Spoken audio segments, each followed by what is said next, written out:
Nitro is the glory. Welcome to the No Name RC podcast with your host tonight, Keenan White, aka Lefty the Great, and if you are unlucky, the Finnish village idiot, JQ. This is the RC podcast with no name, but plenty of content. So sit back, relax, and get ready for some serious bench racing. Yes, indeed, Nitro is the glory, but E-Buggy pays the bills. What's going on, everybody? Hey.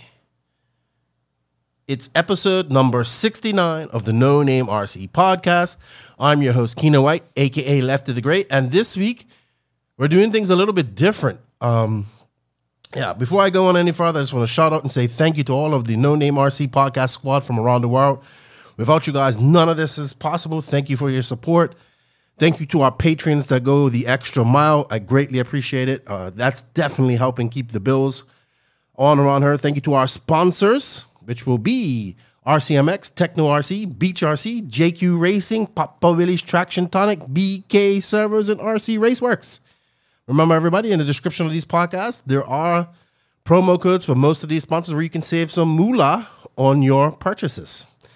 So this week, I swear, if I put this whole podcast together, it's going to be over 6 hours long.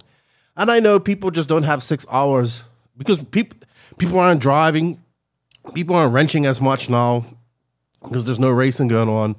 So I've kind of split this podcast up into sections. So I have my main guest, who is Jay Smoker. That actually was almost 2 hours talking with him.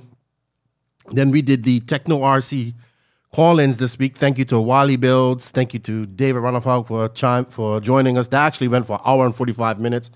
Please excuse the audio from the call-ins. My internet was dropping, so some of the audio from the people calling in, but it was a bit difficult, bit breaking up, but it worked out.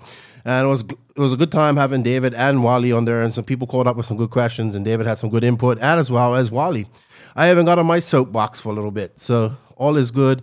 Thank you to Jay Smoker for coming on as well, because I promised him episode 69 would be him. So there we go. My good friend Smoker, episode 69. Thank you. And then Joseph and I, we kind of, I know we've been threatening to do this stories thing for a long time. So we don't really have much content. There's not much going on in RC at the moment. So everybody's producing content, which is a good thing. So we started telling the first leg of our South America tour. So this week we talk about a few things that go on in the industry, as well as the first leg of our South America tour, which was Bolivia, which is pretty funny because JQ can't remember a lot of this stuff, but I do. I remember almost everything, and it jogged his memory, and it's just reminiscent about a great trip that we had. And next week we'll do the second part of it, so enjoy. I know it's a little bit long. That's why I'm breaking it up. It's 3 podcasts. So you have 69A, 69B, and 69C. And basically, it's going to be myself and Joseph, the first part, Smoker, the second part, as well as, and then the third part will be the call-ins.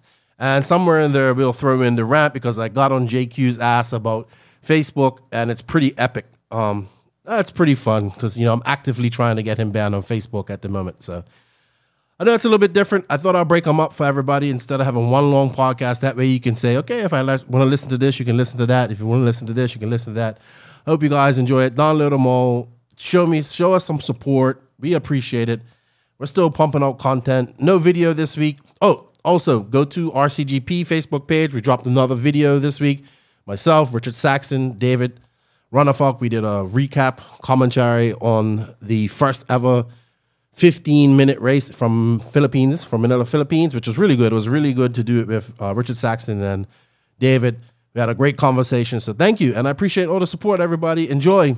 And, hey, share and like. And remember, just stay safe and wash those hands. The No Name RC podcast is brought to you by BK Servos. These servos have awesome performance for a great value. High-performance servos, especially models like the DS7002HV, super fast and precise, a cost a fraction of comparable super high-end servos. The DSSHT model has more torque than anything out there, and again, for an excellent price. Burt Camera, BK Servos. If you're interested in some BK servos, you can go to www.bkhobbies.com. Use the code TheNoName and get 15% off your purchase. Thank you, BK Servos, for your support, and please show them some love. For the No Name RC podcast listeners, check out their servos, use the coupon code, and save some dough. Hey, yo, Joseph. What's up, Beaker Q? How you doing? Quarantined out. I'm quarantined out. Are you like going a little bit stir crazy? I think I'm on 18 days not leaving the house. Really? Yeah, I have not left my house literally at all. Since I came back to Finland from America, I've been to the grocery store twice, and that's it. I haven't even been to the grocery store. Last time I went to the grocery store was the last time I went out. So my wife's like, no, you can't afford to get this. You're fat and asthmatic. So, yeah, that's how it goes. It's probably right. Yeah, I agree with her. So she does all the running around and everything. So thank you to my wife. I appreciate it. And you know what? Before we go on any further, I want to say shout out to all the people in Europe, in Italy, in Spain. They're getting hit really hard right now. And I hope they're doing all right. Like, you know, Spain especially getting hit. So it's not looking really good in Europe. And in France, too. So, yeah. Actually, you know what? Before we do anything else, I have something to say. Well, can I say something before we do that, too? Okay. I want to send my condolences out to Corentin, Loison, and the Donuts family, Jerome Chambon, and all the RC guys over there. Some of them run JQ, some of them run S-Works. But Corentin lost his father this weekend. I don't believe it was from COVID. I think it was, I'm not sure, but it was like, you know. But yeah, his dad was very young. Corentin is a very young racer. He races JQ. I think it's like 18, 19. They live in France. His father is very involved in his RC. That whole Donuts RC group of guys are very close. And it kind of sucks. Like, I know I was talking to Jerome, like, they can't really go to the funeral and stuff. So my condolences go to Corentin and his family and all the Donuts racing family over there in France. So, yeah. All right. So what was you going to say, Joseph? Yeah, you ruined it now. Oh, that's what you was going to say? Oh, say it. No, I was going to say that. Yeah, condolences go out, of course. It sucks. Death, an unfortunate part of life. Yeah. Especially, I think Corentin's really young, like 18, 19. Very hard to lose his father. I know it was a big part of his RC. And I've had a bit of communication with Corentin, but I got a whole bunch of condolences from all the JQ people from around the world. I'm going to post it over on the Facebook page there. But yeah, really, really sad to see. Really sad to see, man. So, dude, we're running out of content. Like, really, there's nothing going on. I mean, all right, well, let's talk about the immediate things that's going on right now. We have very few questions. I think it's so much people producing content right now. People are just full of content, which is good, which is a good thing. But I think the biggest news we have going on is that the Worlds have been postponed. Let's just say the Worlds have been canceled. So no off-road Worlds this year. I know there was a lot of speculation about going to Brazil and all that type of stuff. I really feel for the Brazilian people because I know they wanted to put on a great Worlds. And I know a lot of people were worried about going to this because they thought Brazil was dangerous or they didn't want to get screwed around in customs. But I just want to say, I think that kind of got the shit end of the stick because I know where the race is. I believe like Chad Bradley, Paul Coleman, all that guys went to a 10 scale Worlds there in the same area. It isn't like in Rio de Janeiro or any of the hotspot dangerous parts of the city. It was out in the country. It looked like it's going to be a great race. The guy who builds the track built some of the most beautiful tracks in the world. And I was actually really looking forward, hopefully, to go to this race. But no Worlds, 3 Worlds canceled. So I don't know what this leads for RC going into next year. What do you think is going to happen? Are they going to try and do all the Worlds next year? Or are they going to just forget about this year's Worlds, period, and just wait till 2022? I don't know. Well, first of all, I think going to Brazil for an individual racer, that's fine. That's great. You know, you get another country under your belt. You know, it's not looking at flight tickets actually and all that, it's not too bad. It's not too expensive to go.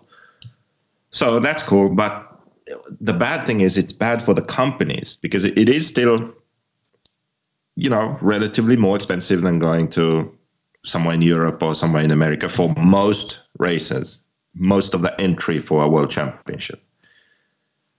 And the big thing is for the companies, they have to send a number of people there and also equipment. And that's where it gets tricky because it's all corrupt under the table, big fines, taxes, import duties, all that stuff.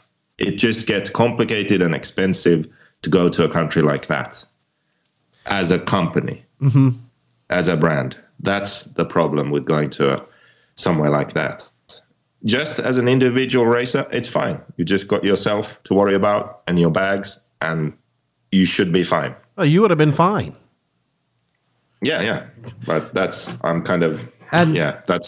I know how that what works. The problem of going there is as a company, it doesn't make any sense. You're not going somewhere for with a big RC market. It's not going to make a difference to you really. You're just spending a lot more money than you think you could if you would go somewhere else. Yeah.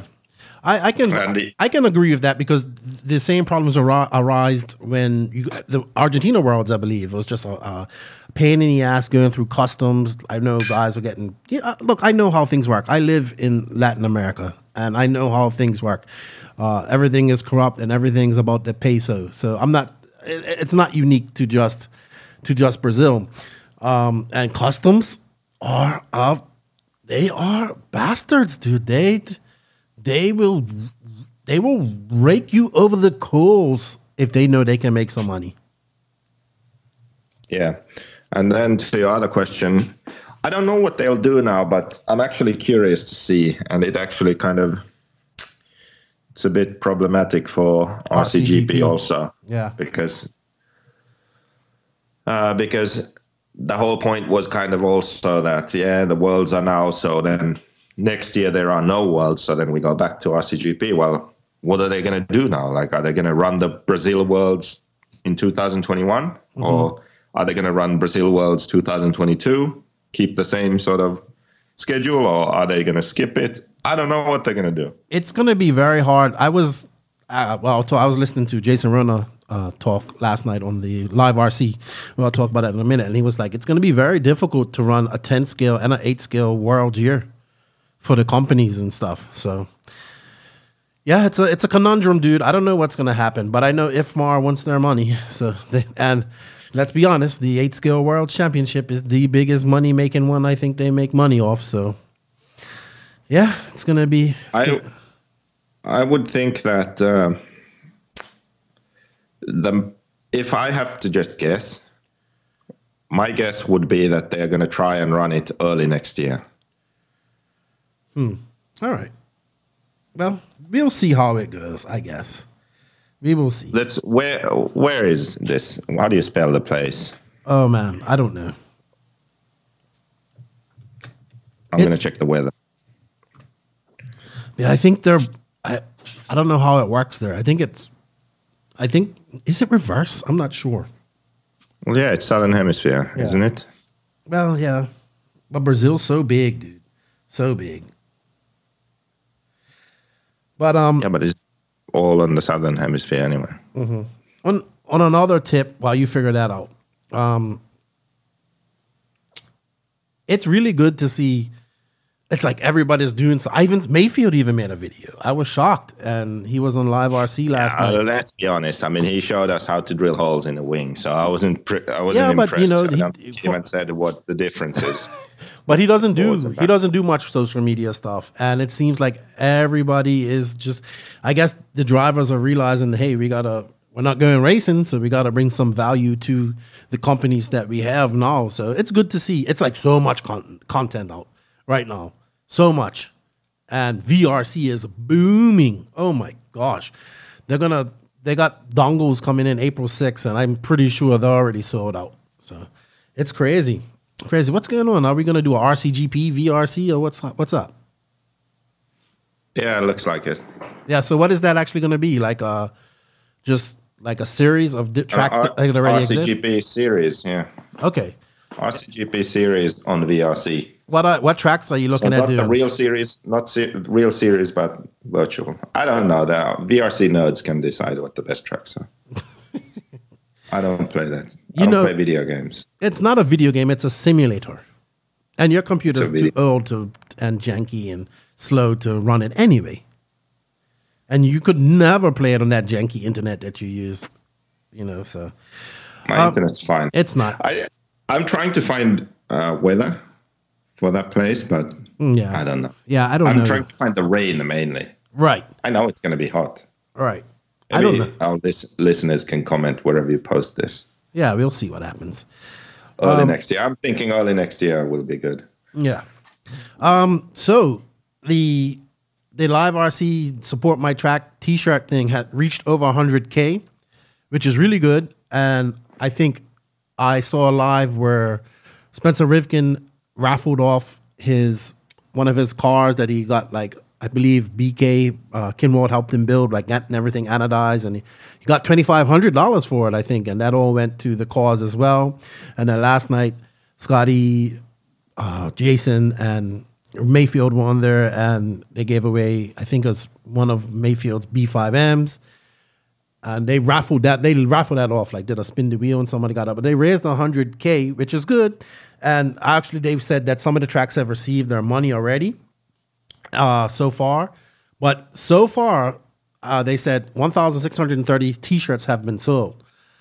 Now, I thought it would be more. You said you think that number's good, but I guess, yeah, it's still good. Don't get me wrong. It's great.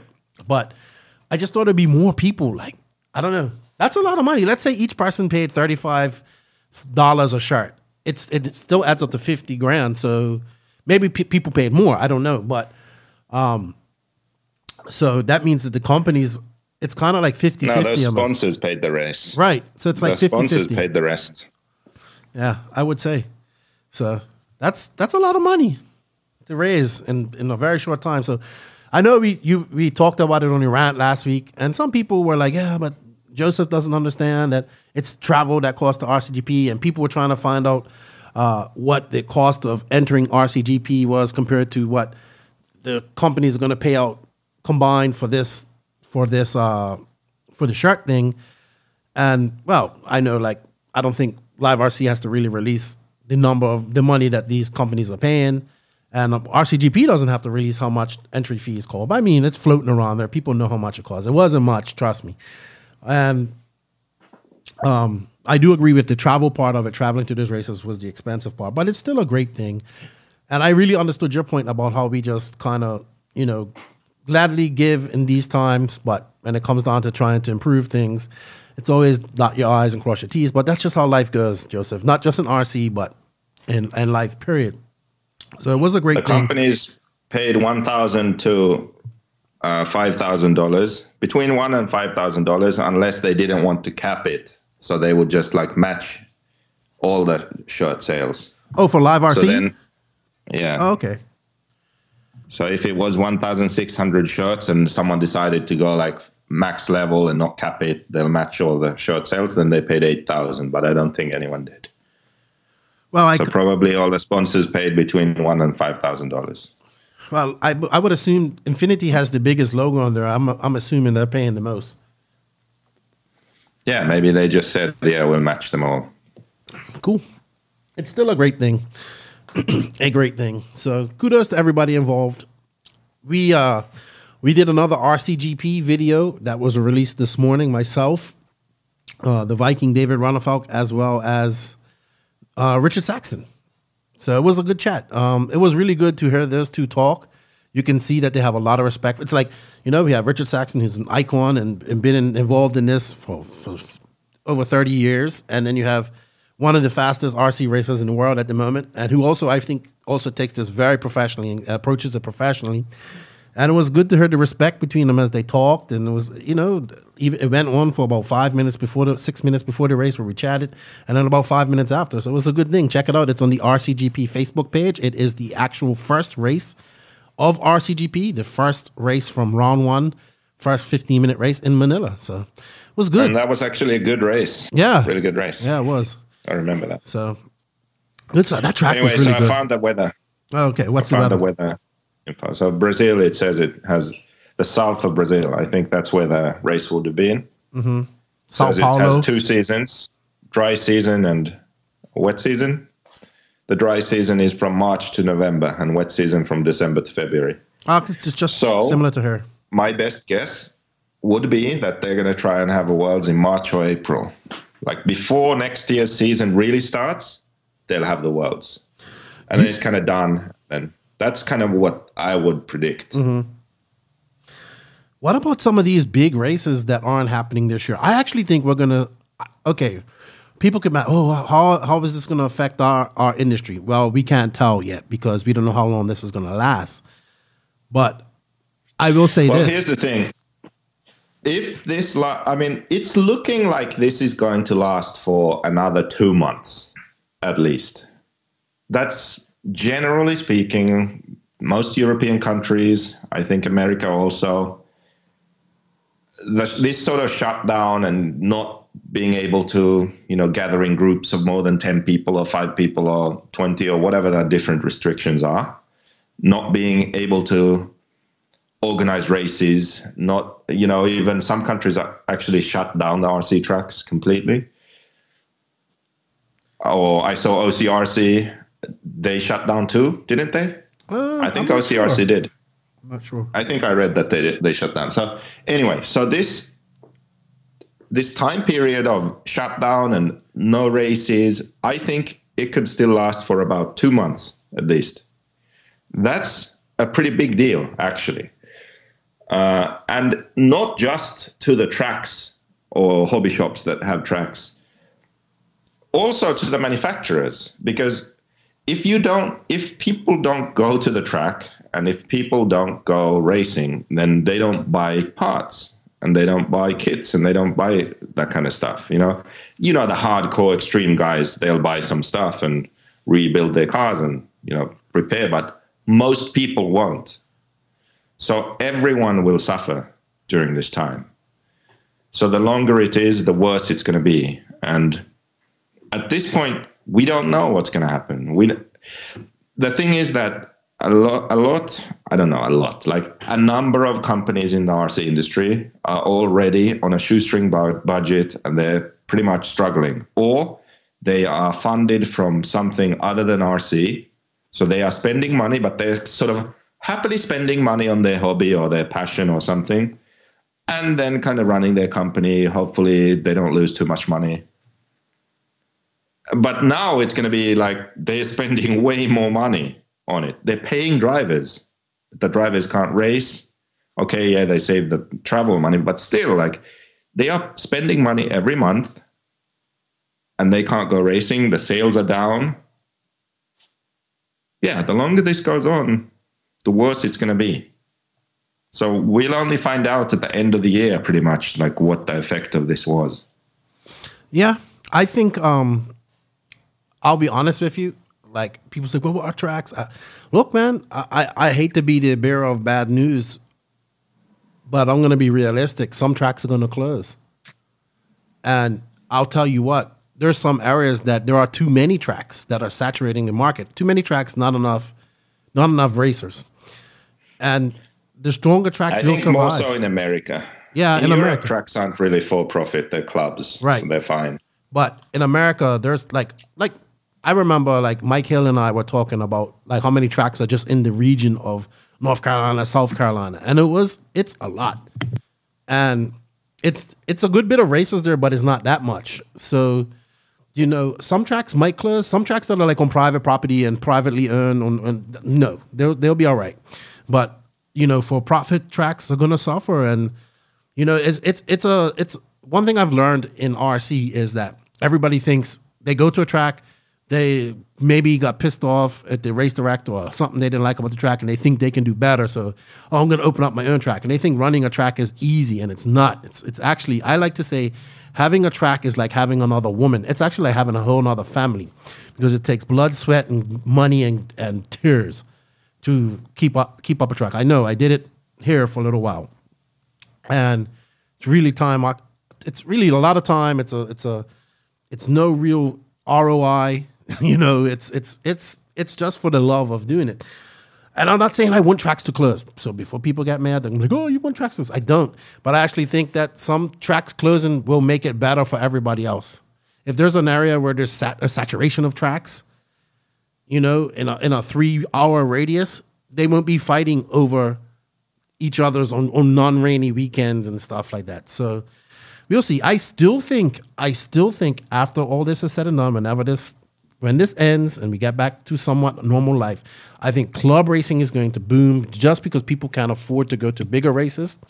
And I really think, honestly, I may be crazy, I may be wrong, I may be optimistic. Well, I know I'm crazy and I know I'm usually wrong, but I really think that we are going to see an influx of new people into the hobby because full-scale stuff like motocross and racing like that, or what other sports and hobbies that require a lot more money than RC, because people say, oh, RC is expensive. It's expensive, yes. But it's not as expensive as other sports, other motorsports. I think we're going to see that that influx of people come in and pick up RC. Now, they might, I don't know if they're going to stay. They might like it and stay, or they might go back to full-scale. I don't know. So, they won't stay if they go to a JB around. So anyway, you were saying that you had another woman there for a while? No, I was saying that I had a track, and it was like having another woman. Why? Like, right. Good thing. Yeah, that's what That's what I got from that rant. No, it's like I compared it to having another woman. Like, it takes a lot of time, money, and effort. Right. And then you said that you tried that for a little while. Hey, look, let's not get into my personal life here. But I tried to have a track. I had a track for a little while. Right. Yeah. Okay. Yeah, an idiot. I actually said that when you said it, but my microphone was off. Oh, yeah? Yeah. I'm like, fuck, why? Oh, my God. So, anything else you want to add before we get into the questions? And we're going to do a story today because we don't really have content.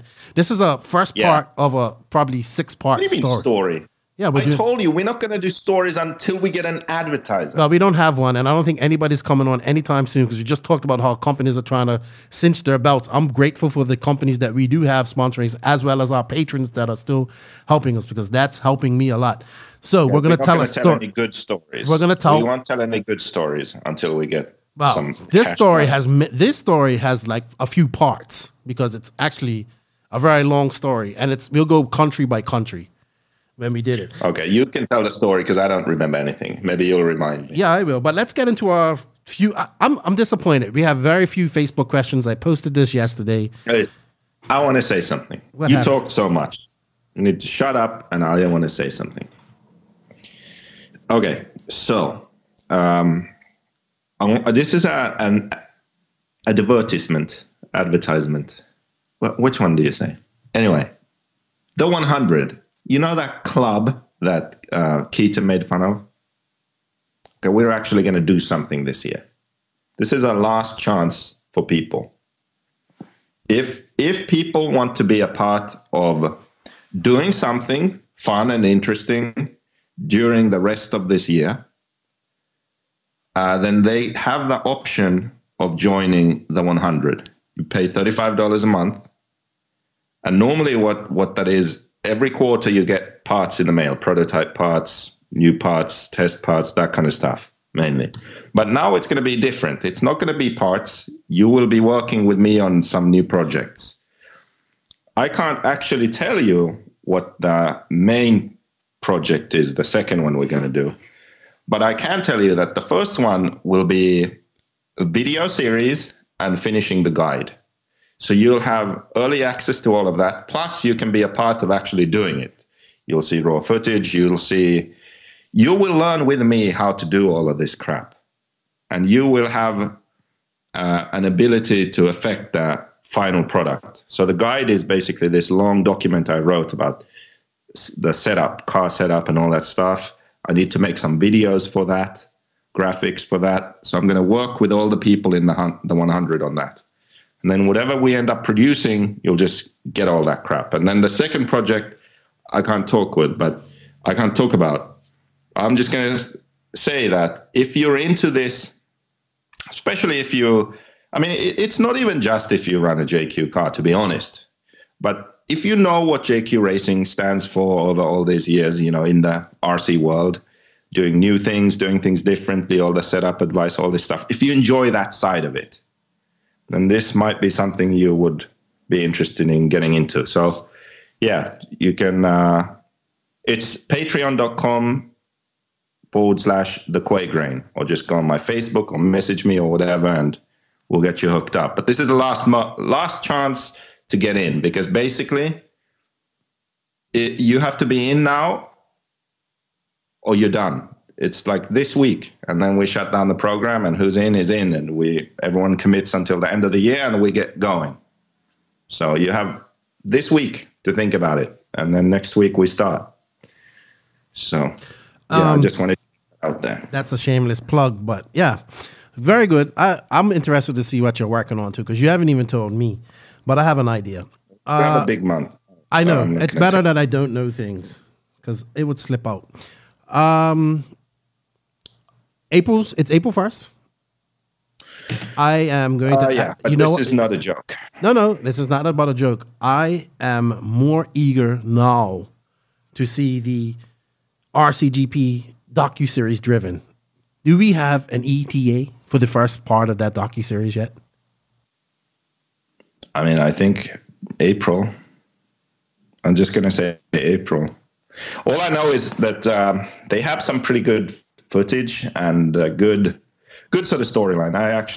I actually spoke with Matt today about it, and we were discussing the episodes and the storylines and everything, and sounds like it's going to be really good. There's some juicy stuff in there. Yeah, so. Yeah, in case you guys heard like a baby crying, that's my daughter Lucifina. Well, I don't know if she's my daughter. I think she's actually the spawn of Satan himself, and she's just being a terror. We changed her name from Kiana to Lucifina. So you probably heard her making noise. Her and her brother fighting back there. All right, Joseph. Cool stuff. I'm really looking forward to RCGP. Who's going to narrate it? That's going to be interesting. Can you? It's Matt and Nick, I think. Oh, okay, cool. Should be good. That's something I got in a conversation with a guy the other day. He's like, we need to get RC on MAV TV. And I was like, yeah, but what are we going to get on there? He was actually talking about VRC and stuff like that. And I was like, look, dude, I said, the only decent thing out here that even gets my blood going and should get anybody who isn't into RCs going is this trailer. Show that to MAV TV and see what they say. I never heard back from him. So who knows? I'm looking forward to seeing these episodes. I mean, most of it is footage that was captured during the year, and then maybe people understand like why was there all this focus on media? Like, yeah, we saw the live footage and races, but there's so much that people haven't seen yet, and now they're going to see that. Now they're going to understand, like, oh, okay, that's why you had media day. That's why you wanted the drivers and the teams there a day early for filming interviews and that kind of stuff, you know, because it's needed for this video series. Like, people don't think about it right then, but I think some people might even be disappointed, like, oh, why don't they feature? Why doesn't their brand feature? Why aren't they in it? Or why aren't their favorite drivers in it? Well, that's simply because the people who are in it are the people who made the effort to show up and be available and participate, you know, and they are then the people who the stories are told about. And this was never, like some people said early on, like I'll do things, you know, to benefit myself or, you know, be partisan in that sense. No, it wasn't.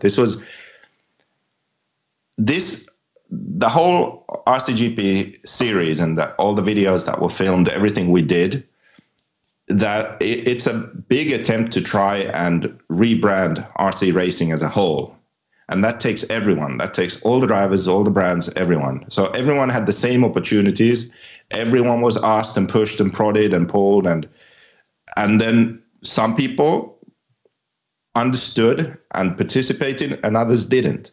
And that's the reason there will be some companies that are shown more and others less. You know, it's as simple as that. There's no favoritism, bias or favoritism or anything like that. So what you see is what we got and what companies and drivers and people gave us, in a sense.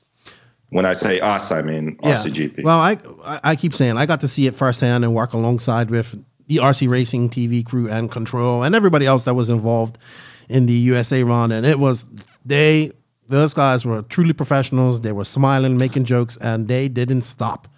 They were literally everywhere taking footage, and you can see their minds going, but they had it pretty much done by that time. It was well oiled. I can imagine. I watched when we did this the Philippine race here with the first race with Richard and David here yesterday. Well, yesterday was for me yesterday. I was watching this. I was like, "There's no intro or nothing," and I remembered they didn't have that. They didn't have that yet. They had it for the second day, the intro and all that type of stuff, but not for the first day. So Matt and these guys are really good at what they do. They work hard. They're very open-minded, and they have really good ideas. So I am super excited to see what they put together. And I don't know. I hope I get in there at some point. I hope. Me too. I don't know. You were only there for America. I know. I'm not trying to toot my own horn, but I was looking for a picture of me from USA, and there isn't one.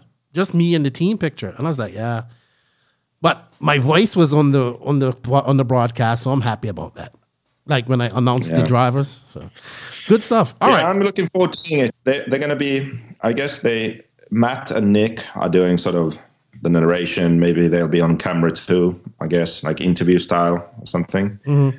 And then they still need to get some voice notes from some drivers kind of to tie all of the story together. But yeah, I do not envy Matt, because editing something like that together must be a pain. Oh, dude, massive job. Yeah. I can understand why 5150 Corey Drakenberg takes almost a year to do a video. And like, he does great videos. Yes, I think they a little, obviously they're sponsored by Proline and about Ty and the Proline drivers, but his skills are really good, and the videos are great. And I watched him at DNC, and he just nonstop.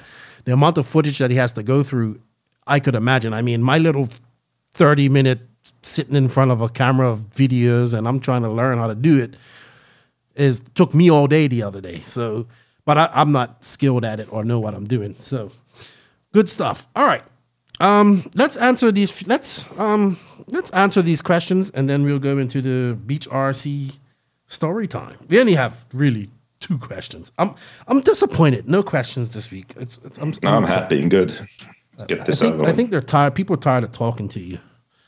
All right, Tom Shields. That's good. No, that's not good. Tom Shields. How much more would the parts for the cars, i.e., plastic arms, etc., cost if they were made in the USA? Is there even anyone making that stuff here in the USA? Joseph, you know about manufacturing. They would be very cheap, because they would all be sold at the bankruptcy sale. Oh. When the company goes bankrupt. Why? Because it'd just be too expensive to produce in Yeah. It's too expensive. Yeah, there's no way to make let's say just the 8-scale buggy. That's what we're talking about. Yeah. Fuck all the other classes. Nitro 8-scale buggy, it's way too expensive to make something like that in America and sell it for $500. Like, it's not possible. You can't do it. Let's be realistic too. Very few of these cars are getting sold at retail. I mean, some are, but I would definitely say right now. Well, that's what I said, 500. Yeah. Retail is more. 500 on average, let's say. So, yeah, it's just not possible. Salaries are so much lower in China. Like, let's see. Like, salaries in China for the people involved in making a car, let's say what. Okay. In China, I think they work pretty much 6 days a week.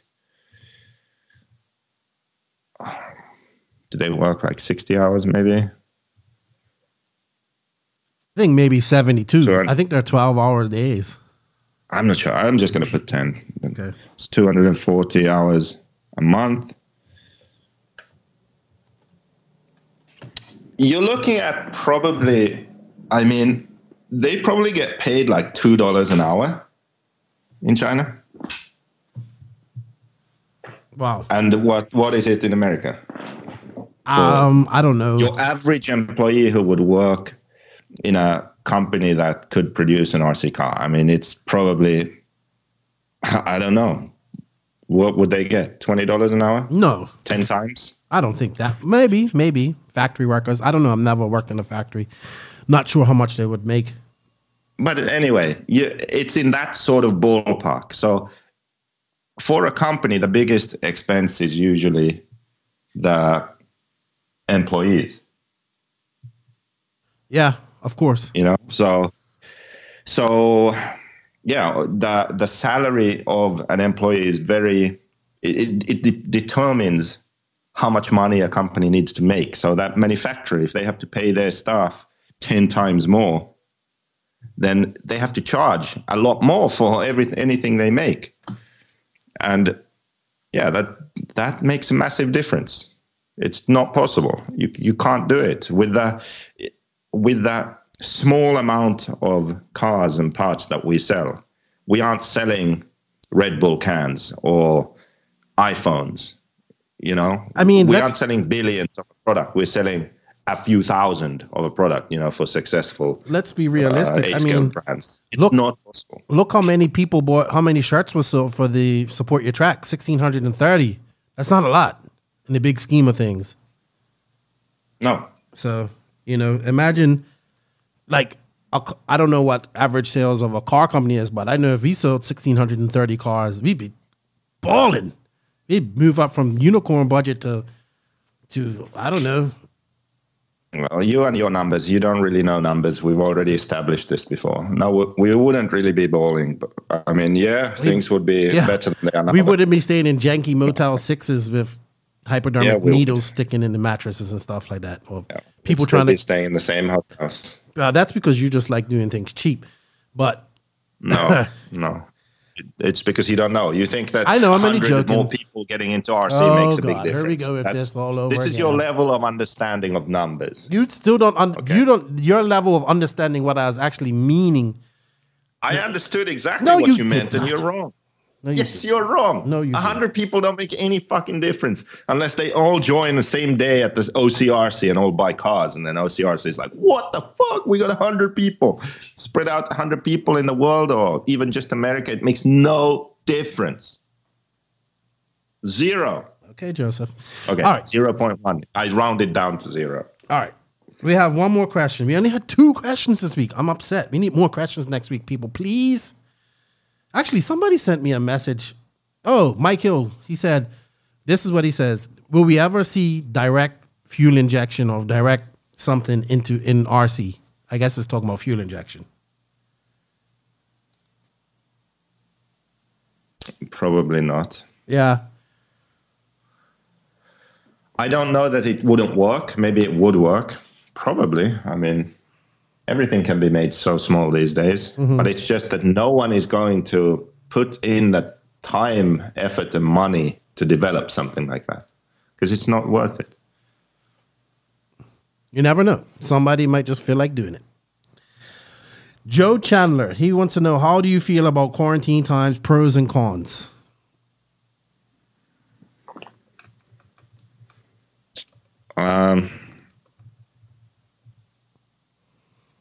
For me, it doesn't make that much of a difference, to be honest, except I had to go to Finland early. But now that I'm in Finland, it doesn't really make a difference because I'm just in my office. It's cold outside, and this is what I would do anyway.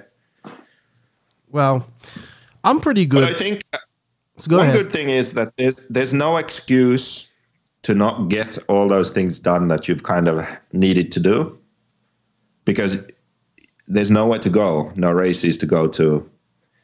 You just kind of have to be here and focus and do all those things that you've been meaning to do. So it's good for work, really. Yeah. I kind of went hard the first 10 days, like pushing out content, doing the videos, doing all the stuff. And I literally did kind of burn myself out by last Friday. I tried to chill out this past weekend. It kind of didn't work. I did, but it didn't. I'm back. I'm running out of content to do, but I think for me, it's not a big deal. I said like maybe it's 18 days, maybe, I don't know. I've lost count. I haven't left the house. But the thing is, it's so beautiful outside. It's really nice. It's getting hot here. And I want to go to the beach. Like, I really want to go to the beach and drink beer and drink rum and eat cheese and go swimming. And maybe take my drone up and see if I can find sharks or something. Or, you know, but I can't do that. My wife now, she's used to moving. She is like, she's handling it pretty good. Yesterday, she went up to her mom's house and chilled out. My son's loving it because he doesn't have to do school. He doesn't have, well, he does have schoolwork, but they ain't really policing it. I told him that he can make money, like there are professional Call of Duty players, and he's been playing that all day since yesterday. He's actually pretty good at it, way better than me. But yeah, it's, you know, this country here where I live, like we have a 5 p.m. curfew. And I mean, at 5 o'clock, the streets are dead. The streets are kind of dead as it is normally. I live right next to a major street, but at 5 o'clock, it's dead. Like they arrested over 10,000 people, like when people weren't taking it serious in one night. 10,000 people in one night who weren't taking it. Country. Where'd they put them? In wherever, jail, wherever, stuffed them in wherever they could, like, you know. So they just weren't paying attention. So like here, you don't pay attention. Like, can't afford, I mean, it's in this area, the Caribbean, in this area, period, DR has the highest amount of cases and deaths so far. So, you know, sometimes you have to force the hand to make people understand. But me, yeah, that, nothing much, man. I'm spending more time with my family, with my daughter, my wife. But then again, we kind of spend too much time together. But it's, I don't know. It is what it is, man. We're just trying to make it through this. And I'm just glad, I wouldn't want to be in Italy's shoes right now. That's what I'm saying. Or Spain. Oh, wait, I need to get a drink. Yeah, get yourself a drink. Need to get a drink. All right, well, that was our last question. I'm gonna go on to the Beach RC segment. So let's get that going here. And BeachRC.com, the racers' one-stop online hobby shop. Choose from all the popular brands and variety in stock with super fast shipping and great customer service. BeachRC.com still has the local hobby shop feel with all the benefits of the internet. BeachRC.com is the exclusive distributor for Ultimate Racing, JQ Racing, Pro Circuit Racing Tires, Nitro Lux Fuels, and Assault RC Performance products. So fill up your cart and check out at BeachRC.com today.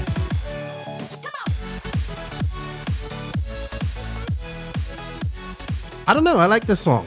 I don't know what it is, but I like it. And, you know, I like Beach RC.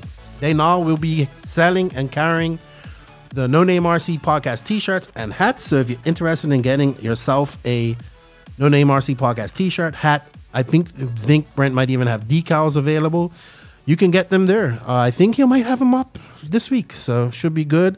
And support Beach RC. It's a true brick and mortar hobby shop. And Brent and Beach RC, they pump a lot of money back into RC, like sponsoring races, different race series and stuff like that. So yeah, let's help Beach RC stay. They're doing pretty good, but you know what I mean. And thank you to Beach RC for their support. So, like I said, we just had 3 Facebook questions, which is highly disappointing.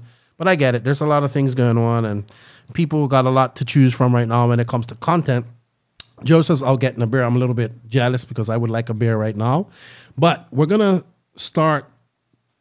This is gonna be the first part of a series of stories from Joseph and I's first ever trip together.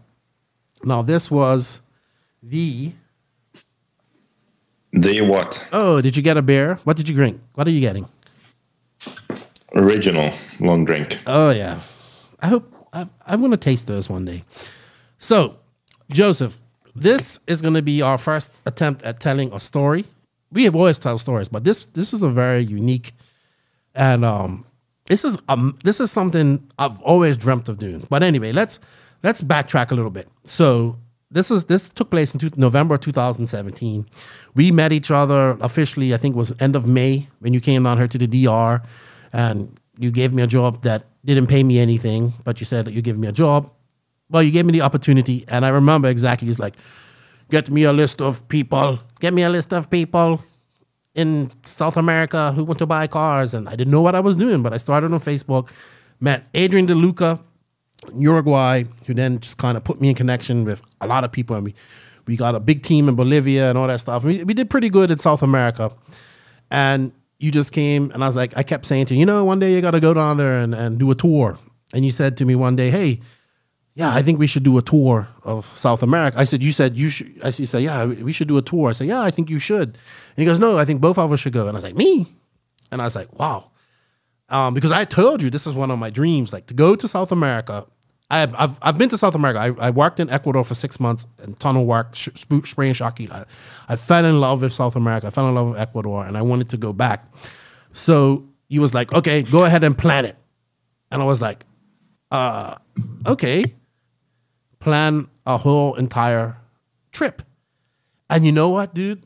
I'm going to say I did a damn good job of doing that because everything worked out. We had all the flights, everything worked out. We went to a nationals in Bolivia. We went to a nationals in Argentina. We went to a nice race in Colombia. We went to Chile. We went to Peru.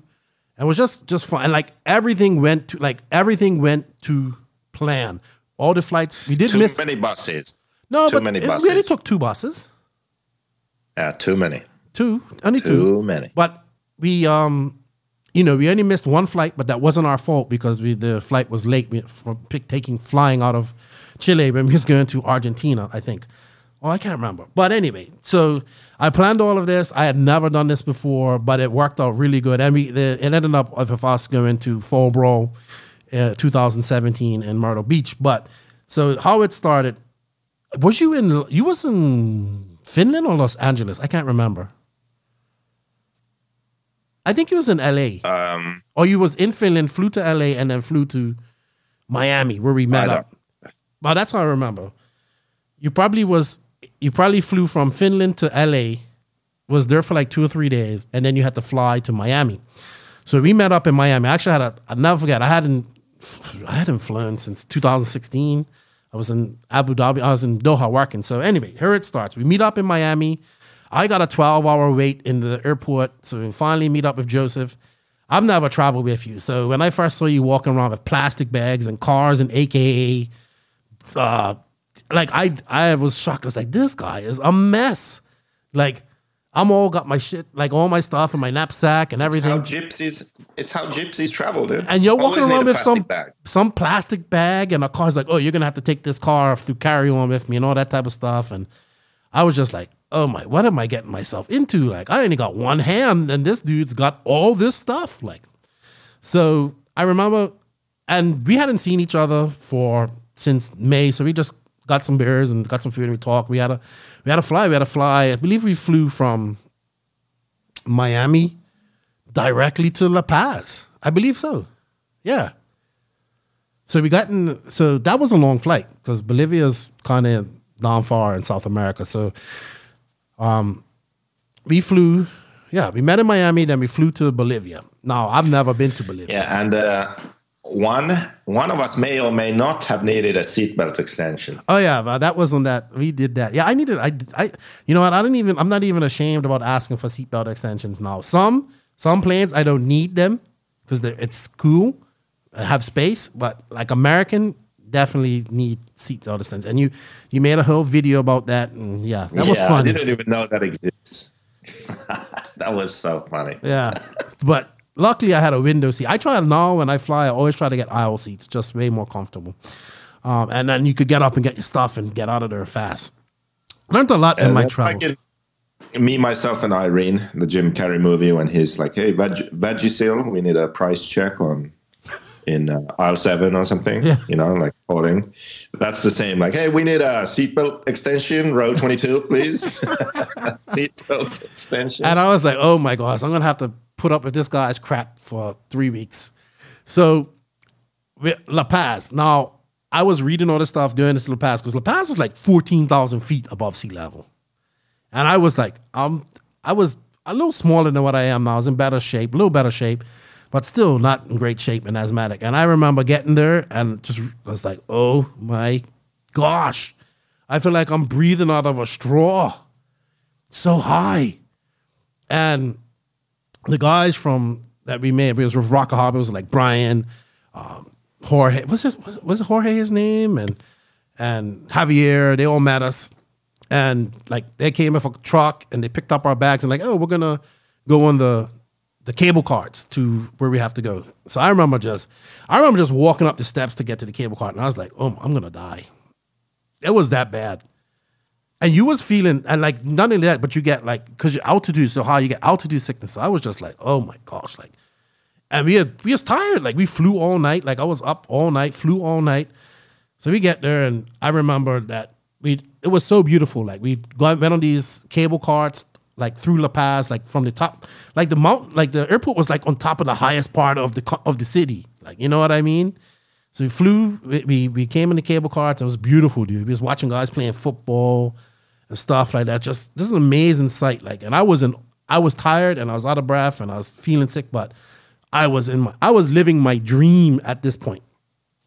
And I remember just talking to the guys. They took us this little track that was on the side of a mountain. And I remember just listening to their nitro cars go. And it was like, oh, you even drove one. It's like, how could you drive this car? It had no power. None so whatsoever. It was like worse than a Ready to Run. Yeah.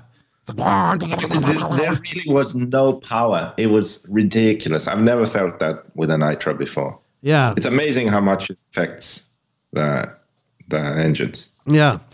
So they finally saw that we was kind of, out of it. And it was like, all right. I said, look, man, we just was like, I was trying my best, but I just felt like crap. Then they took us to this hotel, and it was like we had to lug our bag. Like, it wasn't a regular hotel. It was like a nice place, but like we had to lug our bags all the way to this room. It was like it wasn't far if we was at normal, like sea level. But when you're freaking 10, 11, 12,000 feet above sea level, dude, oh my, like lugging big bags to that room, I thought I was going to die again. But we made it. And I remember waking up in the morning and I wanted to just go get clothes out of my suitcase. And I was like, huffing him. He's like, are you exercising? I remember you asking me if I was exercising because that's how hard I was breathing. So yeah, maybe. When I was still asleep? Yeah, you was like still asleep. In the morning? Yeah. Yeah. So like, what are you doing? Are you working out? And you just literally walk to the shower and back. Yeah, it was that bad, man. It was so bad. So we spent the day, I think we kind of chilled out that day, and they picked us up and we went out, had some food, had some Bolivian food. They took us around, and, the next day we was going to drive out to Cochabamba, which was about, luckily it was a lot lower than where we was going. So I just remember that morning we had to leave early. We was leaving like 5 a.m. So we got dressed, we got everything out. And I remember stepping outside, like preparing myself mentally to take all my bags up to the front desk and meet these guys. So I step outside, I'm starting to go down the steps of 1 bag, 2 bags. And I heard, like, I'm a dog guy. I love dogs. No, I love dogs. But I also, pitch black. Yeah, it's pitch black. There's no lights on. I just heard the deafening rough of probably the biggest dog I've ever heard in my life. I was like, uh-oh. And it was coming towards. He was way up in the front desk, and he was coming to, and you just stayed inside. And I'm out there like. I was still in bed. Yeah, and I'm out like at the bottom of the steps with my luggage, and this dog's coming running. And I'm just like, oh dear. And I'm not scared of dogs, but I was definitely scared at this point. Because this dog doesn't know who I am. It's him and his buddy. They're coming running, and I was like, I'm not going to make it back up these steps in this room before this dog attacks me. So I just stood there and was just like, he came, and he saw me, and I stood there, and I was like, hey, dog. I gave him eye contact because we could see now. I'm like, I am not your enemy. And he came over, and he sniffed my hand, and sniffed my bags, and I put my hand out to him, because I'm an expert at reading dogs, I think, because I really like dogs. 2. He sniffed my hand and was like, okay, you're cool. And then he just kind of escorted me back and forth. And you're still asleep at this time. This is when I found out. I wasn't asleep. I heard the dog and I'm like, why can I hear this so loud? So then I'm like, wow, like, is the door open? So I went to check, and you idiot left the door wide open. So I closed the door in case the dog would. Yeah, like, forget Keenan. He's dead. Like, he's good. You know, he's going to be mauled to death. Like, I'm going to stay here in the hotel room. Typical JQ. Yeah, well, then I was like, I'm not going anywhere. There's a dog outside. Yeah. But this is also when I first discovered that getting you to do anything in the morning is absolutely incredibly difficult. And I would figure this out as I went on this trip. So anyway, we get to the guys. I think it was me, Javier, and it was 2 Javiers and us. We went in that car. And dude, we actually went up higher over this mountain. I was like, I remember sitting in the back of that truck, like the back seat, and I was just like, oh my, I think I'm going to die. Like, I know I've said this 3 times so far, but literally, we went up to like 17,000 feet at this mountain. And people were, it was so desolate, but then you see a little outcropping of people living. I was just like, I was so amazing. Bolivia really reminded me of like when we drive, once we get past Texas and all that stuff, and we're driving like west, or, you know, out that area, west of America, like desert and all that stuff. Beautiful, but deserty. And then you just see a crop of people. I remember we stopped and said, man, we need to get something to eat, like some cocoa tea. Because remember this, like, yeah, you got to drink that cocoa leaf tea. I remember we got some stale bread and some hard cheese and cocoa leaf tea at some roadside stop. And this is like when I got to see the real indigenous people of Bolivia. They look like, you know, like the small Indian type of looking people wearing the funny hats and, you know, all that type of stuff. So this is just all new to me. And I remember but still, I'm still feeling like crap. I remember they stopped so I can drop a pee. And dude, I thought I was going to puke and just faint while I was dropping a piss. It was bad. It was horrible. It was horrible. And you were sick too. So you was feeling like crap anyway. But we made that trip and we started to go down. Now, Cochabamba was only 8,000 feet above sea level. So that was like, wow, I can breathe now, you know, even though we're still kind of high. It was so much better than where we was. So we get to Cochabamba. That was that was a weird town. Like, you know, we stayed in this like old hotel. I remember that. And we went to the track. The track was like, we went onto this estate of this dude. This guy was loaded, like super loaded. Frankie, I remember. And he just had a track. Nice driver stand, nice track. Had everybody, all his workers working on the track. And he met us. And you know what? He had a messed up left arm just like mine. Remember that? But his was fused. No, where was this? This is the owner of the track in Cochabamba in Bolivia. Oh, he had a messed up arm. Yeah, remember his arm was fused. Like he got it caught in a table saw when he was young. So it messed up all the tendons. He couldn't remember. I don't remember. You handicapped people remember each other. I so guess. Him and I kind of hit it, and he loves the DR. So him and I, he's like, oh, you live in the DR? I was like, yeah, because he could speak English. And it's like, oh, wow. And then he actually drove with one hand. He would hold the radio up on his chest and use one hand to drive. I remember that. I just remember him in his Panama hat. Like he had all, you know, I just like for me, typical Latin rich dude. This is his estate. You know, this is, you know, it's got tennis courts and all that type of stuff. And it's just a really nice guy. And he just like, he liked us. He liked DR and he just was just buying beer for us and all that stuff. Now, we didn't get along with one group of guys at this time. They were the guys from Santa Cruz. They brought the guy from Brazil. Remember Amaral? He was pretty good. He wanted to beat you so bad. And we had some beef. Yeah, we had some beef the first day because, well, I think Rocker Hobbies, they were from La Paz and they were having beef with Nico and those guys from Santa Cruz. Now these are all like all these guys are loaded. Like they've got, not all of them, but most of them. These are like, I would say upper middle class to rich. Most of the time when you go to non sort of rich Western countries, the people who race RC are all rich. Yeah, these guys were definitely loaded. I remember, like not all of them, but like Nico, he's loaded. The guy who owned the track, he's loaded. You know, I'm just like, you know what's going through my mind? Like, what's going on her? Like, you know. My mind always goes to this. But they were all legitimate businessmen. I believe Frankie dealt with, because he does, yeah, I deal with leather. So that's why I go to DR, because I have factories there and all that type of stuff. And Nico was in oil. But Nico and, remember, they were upset because Frankie wanted you to do your clinic. And they came so late because they were out drinking and partying the night before. The other guys, they came so late. They wanted to practice. And you said, no, I need an hour to do my clinic. And that started the beef. They were pissed off at you right there from that go. Next day we came to practice. They took our pit spot through our pit tables and pit stuff in the bushes. Remember that? That pissed you off. That pissed me off too. And I was like, oh man, this is gonna. How do you remember all this shit? Like, I don't know how my memory is, but I have no recollection of any of that shit. If someone asked me, I wouldn't remember any of that. Yeah, but now you remember it now. You say it, now I remember. Yeah. All of it. You was upset. And I went over there and talked to him like, oh yeah, you guys, this is normally our pit spot and you guys took it yesterday. It's like, well, it's first come, first serve. I didn't bother arguing with it. We had actually ended up in a better spot anyway. So I just remember that, was it that day? They kind of, I think the next day they kind of warmed up to you because you started helping everybody and you was, taking shims out of, because you was like, oh, I need to get power. I remember you was contacting Rossi, asking him, I can't get no power. You changed needles, you took out head shims, you went up to like a 50 Spurger. You finally got your engine running. Yeah, right. I went to a more aggressive clutch, so thicker clutch springs. Then I took shims out of the head, so more compression. Mm-hmm. And then I ran a different plug too, I think. And you took one of the low speed. You took the low speed needle out and put a different one in there. I put a short low speed needle in to give it more power also. Yeah. And then I basically pretty much did it. I don't think I ran a Venturi. No, you didn't. You took it out. And you would. Fuck this thing.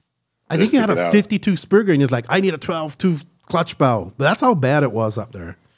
Yeah, it was ridiculous. The track was kind of tight and small anyway, and there was just nothing out of corners. It was incredible. I've never experienced anything like that. Yeah. It felt like how your engine feels after your clutch is done and it's like 500 degrees. Like it's overheated to like incredible temperatures that should not be possible. That's how it feels like when you just lost everything. Yeah. Somehow it's running, but if you don't hear your engine, you aren't even sure if it's still on. Like you don't even know if like, what's going on? Like, did I flame out? Oh no, it's moving. Yeah, that's how bad it was. It was crazy. Yeah, but eventually the guys warmed up because you was tuning their engines, and everybody was helping everybody out. I remember everybody was just bringing their engines to you to tune, and that's when I can't help you, dude. No, but you did. You helped everybody. I know, but that's how I felt. Like, yeah, there's nothing I can do. And then Frankie goes, you know what? We're gonna have a barbecue. Because like he was just sitting over drinking chelitas. Remember they called the beers chelitas. Give me no chela. And we was just drinking. We was drinking all day and just having a good time. And then Frankie goes, you know what? We're going to have a barbecue. I was like, man, tomorrow? No, right now. I was like, really?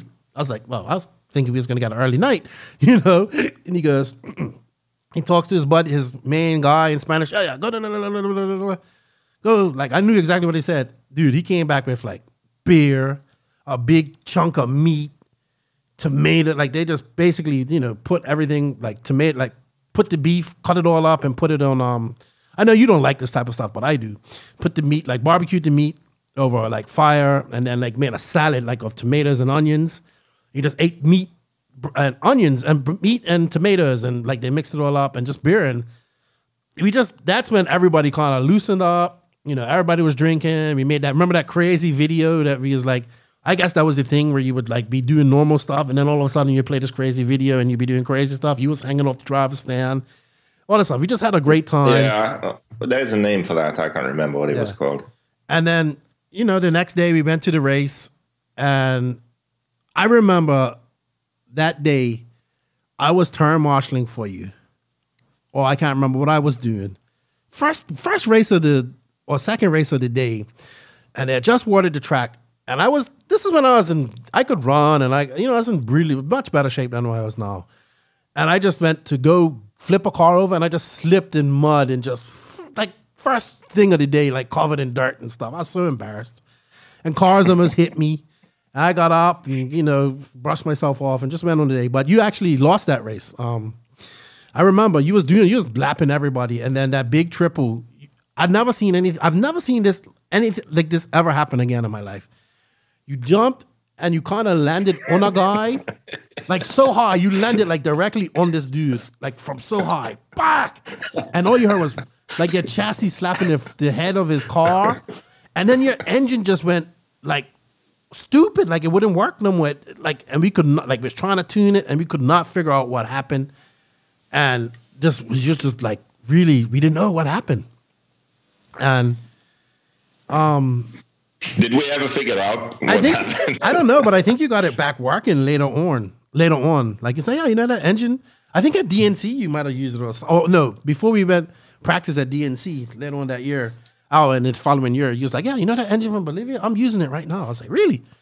So yeah, Jorge actually won that. The kid who was local, he was driving a JQ. It was pretty good. You actually went out with him and the other young guy who had the Volkswagen. You guys went out. I don't know where you guys went. Did you guys go to strip clubs or something like that?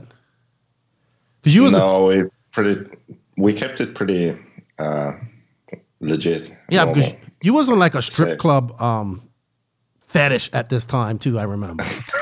No, I wasn't. Yes, you was. You was Tinder and strip club fetish. Like single and lonely. Yeah, you was like we gotta find like you pre-Tindered like all over South America. I did pre-Tinder. It actually worked out. Yeah, one of our stories in Colombia. Yeah, Laura Croft that we met in Colombia. She's nice too. Yeah. Very nice zookeeper. Yeah, I remember that. So that we went to Bolivia. I think you went out with those guys. I stayed home. You called me a pussy because I didn't want to go out. I said, man, I'm tired. I'm staying home. I'm old. I ain't gonna go hang out. The one story that I remember from this. So we was with the Bolivia guys, and then remember Carlos Guerrero, he was actually from Chile. He was like the real white guy, blue eyes, and he was into mountain biking and all that stuff, right? He was actually probably one of the better drivers there. Always one. He still actually is running JQ. He's the only one still running it. I was talking to him the other day. I remember these guys were running Works, and Brian had the best Works motor out of all these guys. His motor worked great. You tuned it. It was great. Remember this? I remember that. So Carlos is warming it up, right? You know how those people warm it up, like, and just ease off. They warm it up like Kanai. Kanai always death revs. Well, but this I remember. I can remember the rev pattern. So because I remember it was like, and he would do that with his throttle finger, and then it was like wing, wing, wing, wing, wing, wing, wing, wing, and I was like, this thing's like pinging, like bing, bing, bing, and I'm like, he did it again, like wing, wing, wing, wing, and I.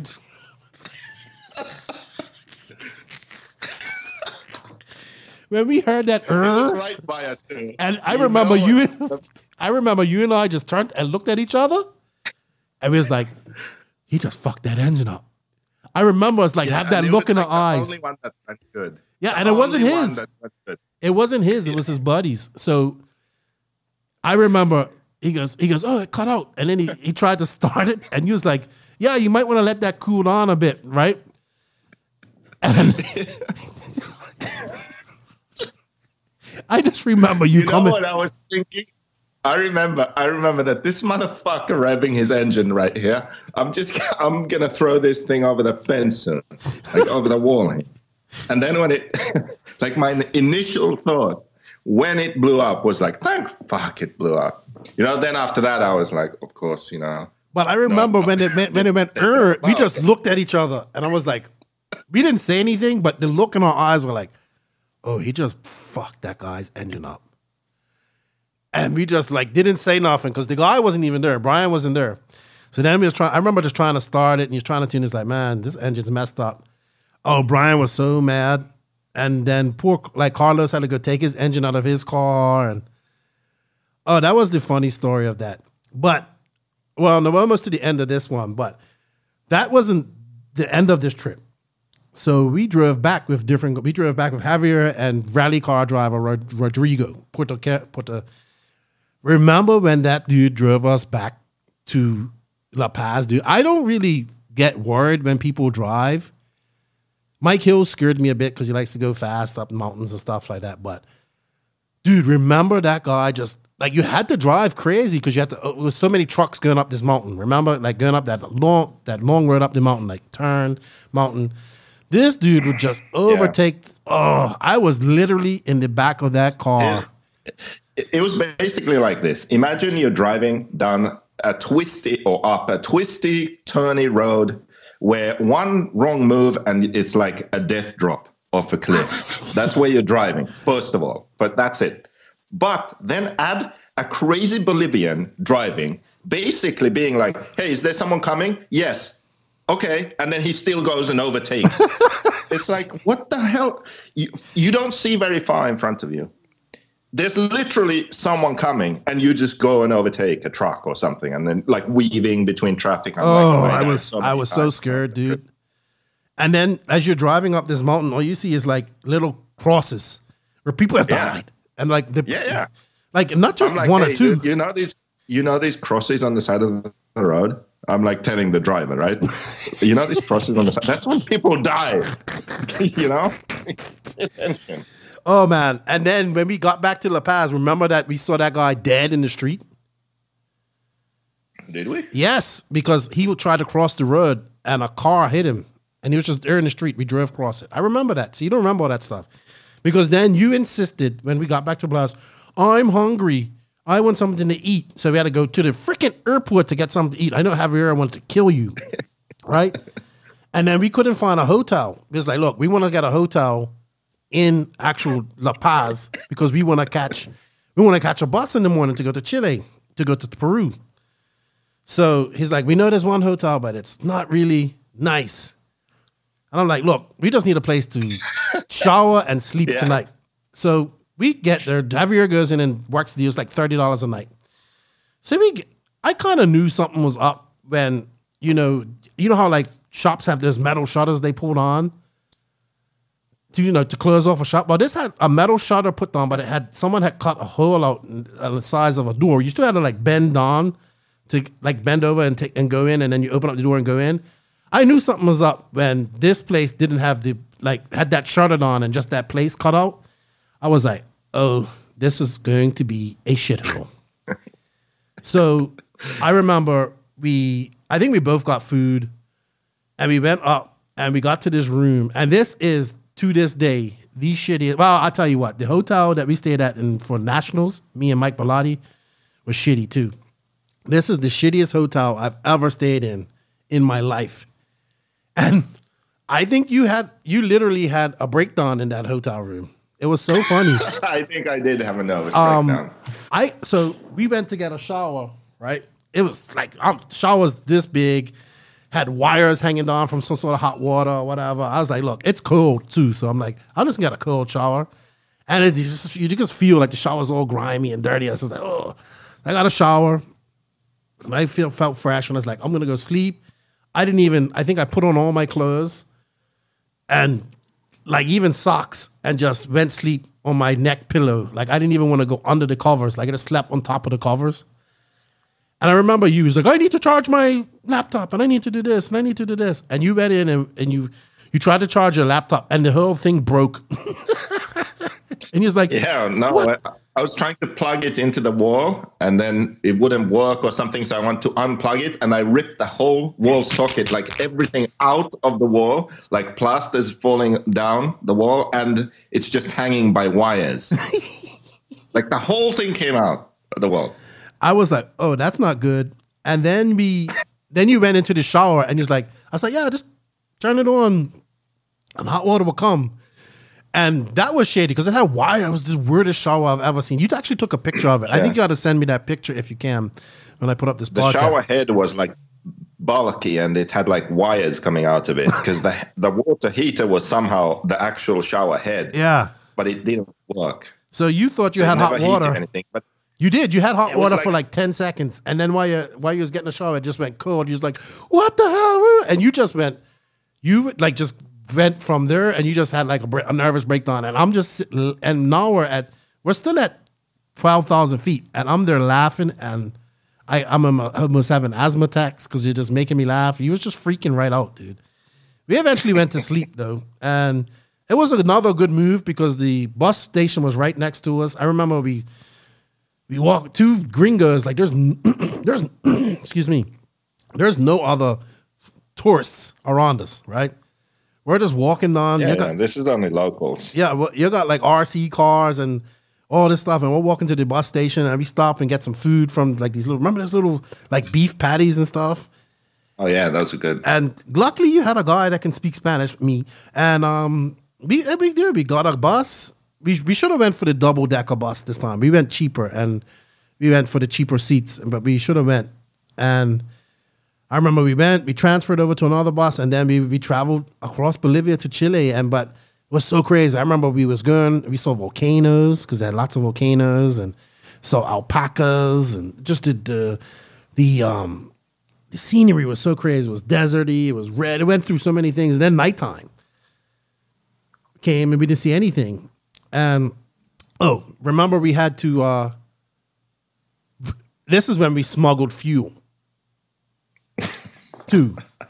So we was going to Peru, and they didn't have fuel because they only ran electric cars. So we put pink Sidewinder in 2 Powerade bottles, and you had one and I had one. Yeah, because you weren't allowed anything flammable or something. Right. I just had to go through customs and all that. We had to go through customs and checkpoints and all that shit, right? Oh my gosh! I remember we're in customs, right up in this on some mountain, barren mountain.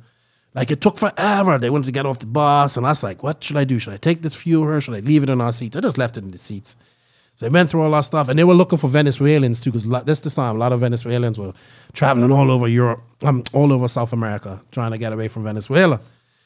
So I ended up talking to the guy, and you always say I talk too much, but me talking to this guy and showing him what we do and actually expedite our process going through customs. So yeah, that was interesting. And then we got back on the bus, and we're at nighttime. And I remember this guy because I heard him talking in the customs, and he couldn't speak Spanish. He was an American guy just talking regular, no Spanish to these customs guys. Maybe it was an act, I don't know. Well, the bus driver goes, okay, yeah, we stopped right here or something. This guy got off the bus. He only had a knapsack. There was no lights, Joseph. There was nothing. He told the bus driver to stop. He got off the bus. There was no lights. I'm looking around like, where is this guy going? And we couldn't see because we didn't know if he was in the mountain. We didn't know where he was because it was pitch black. This guy got off the bus in the middle of nowhere in Chile or Bolivia somewhere. I know where he was going. I'll tell you where he was going. That fucking bus ride was the worst idea ever. I was suicidal. And I think this guy was also suicidal. It's like, this is never going to fucking end. Like, you see lights in the distance, you're like, yes, we're arriving. Then no, we didn't arrive. Oh my god. And he was like, I've had it, I'm getting off this shit, like, I'm done. And he just committed suicide by Chilean mountain. And here's the thing, yak. What do they have? What is that animal they have over there? I don't know, dude. Alpacas. Yeah. But I don't know. Here's the thing. Anyway, this wasn't like a paved road and all this stuff. We couldn't see what we was. I'm probably happy that we couldn't see what was going on outside of us, because we probably would have been pooping ourselves how close we was coming to the edge of these. And these weren't like paved. They were remember they were working on the roads and all that type of stuff. So we was going like gravel roads. I'm pretty sure we was like really close to the edge of these roads. But we didn't know. I remember at times just looking out the window and you're like, hey, look at that down. Like, you're literally looking down in the distance and you see lights. Yeah. Like, oh, that's weird. Right by the end. Why do they have lights by the side of? Oh my god, that's like it's like a straight. And this was your biggest fear. This was your biggest fear. Yeah. I don't want to go. I don't want to go. You said 50 buses a month. Buses go missing. Yeah. Google that shit. Oh man! But we made it to Chile, and that's where we met Sergio. He was from Tacna, Peru, and it was right on the border, and he had to come and he came to pick us up in some little sports car. Remember his BMW? And I'm like, we ain't gonna all fit in this. We had to get a taxi. Yeah, his BMW and his girlfriend. Yeah, it's like, yeah, you don't know how we travel. Yeah, so they took us to Chile, and we had to go through customs again. We went through Chilean customs, then Peruvian customs. No, we still got the illegal. Oh, but we forgot the big thing. We lost one of the bottles of fuel on the bus when we got to Chile. And it came out of the bag and rolled all the way down to the back. And I was like, Joseph, you got to go back on that bus and get that fuel. He's like, no, we just leave it. I said, man, someone's going to drink that. Some kid, free Gatorade. Yeah, so you got on there and we got it. And then Sergio took us to, he had a nice hotel for us, and we went out and got some some drinks. What was the drink we was drinking? Pisco sour. Pisco sours, yeah. So good stuff. But you know what? That's the one thing I remember about Peru that I had no idea. Like, I just had no idea before we went. Peru has really good food. Yep. Amazing food. Mm-hmm. It's like everyone knows, Italian food, Thai food. Like, those are pretty well known. People just know it. Like, Italian restaurant, let's go there. Pasta's good. But Peruvian food, it's like, it's not as well known, I think. But yeah, Peru had the best food. So do we talk about Peru? It never really happened really in Peru, RC wise, because they had just, you know what? But it's good to see from that visit that we was there. The RC in Peru has really, like, they didn't run Nitro at all, and now that's all Sergio runs. He was just at that Buggy Mania race in Mills Pond. So do we leave Peru for next week? Yeah, let's do that. Yeah, let's do that. So that was that. We still have like 4 more countries to go. The one good thing about Peru was we actually spent a week there. We got to relax a little bit and, you know, go some crazy places that even the locals thought we was crazy to go to. But hey, it was perfect. All right. I remember that. We kind of partied in Peru. That's what we done. So we're gonna talk. Life is a party. We're gonna talk about this on the next part. We'll probably talk Peru and Argentina because Argentina's was good too. I know we ain't really talking much about RC today, but it is RC related because we was on an RC South American tour. I hope you guys enjoyed that story. We did kind of ramble on, but it's good reminiscing, and we just have a lot of these stories. I'm sure, Joseph, you have a bunch, much more than me. But I hope you guys appreciated that. Yeah, let's get some questions for next week or whatever, and tell us if you like this story part. So we got about 5 more parts to go. Joseph, I thank you for your time. I don't have a rant this week. Do you have a rant? I don't have a rant.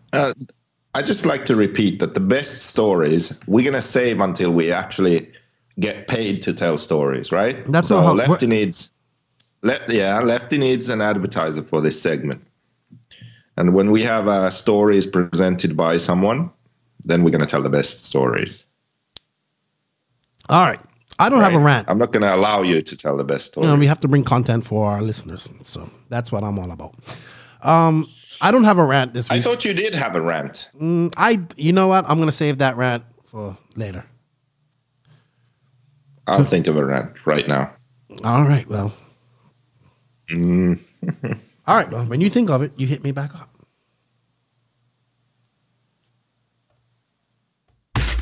We are now at that point of the show where you should fasten those seatbelts and put your big boy pants on. Whoa. Things are about to get serious. It's time for the JQ Racing Rant. Yes, it is definitely that time of the podcast where you should put your big boy pants on or your big boy panties, because this is the part of the podcast where it gets raunchy and gets vulgar and gets rowdy. And I have a short rant this week, and it's all about you, Beaker Q, Rupert, Joseph, JQ. Oh, you shouldn't have to be even rant, because you've been doing enough ranting over the last couple weeks that you shouldn't have nothing to complain about. But I have something to complain about. I'm looking at my beard. Ranting. I'm looking at my beard right now, and it's just extra gray. Every gray hair that's in my beard is because of you. There's a bunch from my wife too, but my beard is almost completely gray now, and it's all your fault.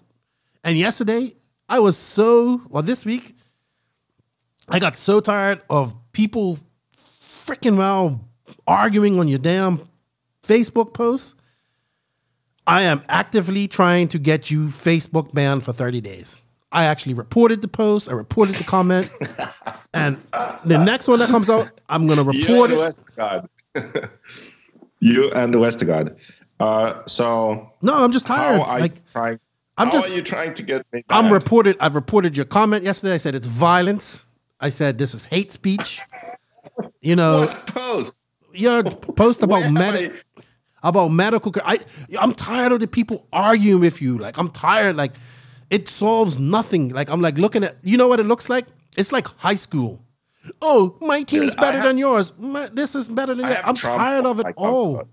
You know what, dude? You are so much like Trump, but reverse. Like, you just believe in everything he doesn't. but you're so much like him. Like you would just argue with you would sit there and argue with every single person if you could, until you think you know what? And I mostly agree with most of what you say. And I don't really care about what people, everybody has different opinions and all that type of stuff. I don't care about that stuff. But for people to sit there and argue with you for days, I really wish, if they hate you so much and you trigger them so much and they want to argue, I really wish they would just block you. It would make my life so much easier. So, you know what? I know that they're not going to block you because I think they really enjoy arguing with you as well. So I'm on this. I've got this program, and I'm just going to report your posts until Facebook bans you for 30 days. Seriously, that's my mission. I think let's see how good they understand sarcasm. Well, they also said when I did report it. Well, you do know that we do have lower than normal people scouring Facebook at the moment. Basically they don't have as much people sitting somewhere looking at Facebook and paying attention to things. But man, so did you get feedback? No, they just said I can block you or ignore you, and I was like, no, I don't want to do that. I want to report this, and then I reported the post, and then I reported a comment that you made on the post. And when you make a stupid one again this week, or you make whatever you say this week, I'm going to report it again because I want 30 days of peace from you. And you know what? I think it would do you good too. But yesterday, I'm just tired. I'm just tired. Sometimes I see people and they get so triggered and it's funny. But like somebody, honestly, it's like, I was thinking of a comparison today. I was going to say it's like two male rams butting heads, but no, that looks masculine and looks cool. It's like two male sloths fighting over a female sloth. So, sloths move about as fast as you. So just imagine a sloth be like,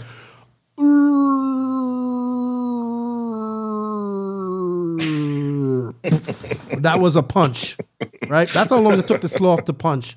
And the other one's like, and then by the time it gets you, it's just like a tap, like, boom. That's what it looks like. If I ever was to see sloths fighting, that's what it would probably look like. And that's what it reminds me of when I see people on Facebook arguing politics. Two sloths fighting, or better yet, two sloths fucking. Could you imagine how slow a sloth fucks? It's like,